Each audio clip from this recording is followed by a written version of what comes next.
দ্বাদশ বনের মধ্যে একটা বন হচ্ছে তাল বন। না, এই তালে বনে একটা অসুর থাকে তার পরিবারদের নিয়ে, তার নাম হচ্ছে ধেনুকাসুর। যেই যায় তাদেরকে মেরে দেয়। কি করা যাবে? তারা তো খুব আবদার করেছে, বিশেষ করে বলরামের কাছে।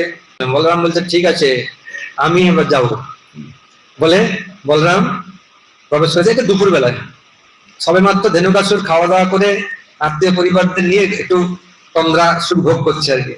আর বলরাম কি করেছেন, গিয়ে এইভাবে তাল গাছ নাড়াচ্ছে, আর তালের শব্দতে ধেনুকাসুর জেগে উঠেছে।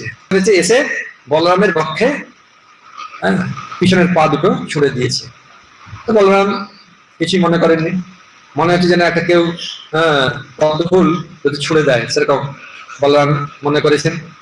তো দেখছেন যে আমার আঘাতে অবিচলিত, তখন আরো ক্রোধ হয়ে গেছে, আবার আঘাত করতে এসেছে। তো বলরাম কি করেছেন, বাম হাত দিয়ে এইভাবে ধনুকাসুরের দুটো পিছনের পা ধরে এইভাবে ঘুরিয়ে ঘুরিয়ে ঘুরিয়ে ঘুরিয়ে ছুড়ে দিয়েছে। আর ছুড়ে যখন দিয়েছে, ওই এমন উঁচুতে ছুড়েছে, হ্যাঁ, গর্গ সংগীতের বর্ণনা আছে, আকাশের মধ্যে অনেক দূরে ছুড়েছে, আর ওই আকাশ থেকে পড়ার মধ্যেই ওর প্রাণটা চলে গেছে। কারণ মৃত শরীরটা পড়েছে, এত ভারী শরীর যে তাল গাছটার উপরে পড়েছে, তাল গাছটা ভেঙে গেছে, সেই তাল গাছটা আরেকটা গাছের উপরে পড়েছে, সেটা ভেঙে গেছে, এইভাবে ভাবে অনেক গাছ ভেঙে গেছে।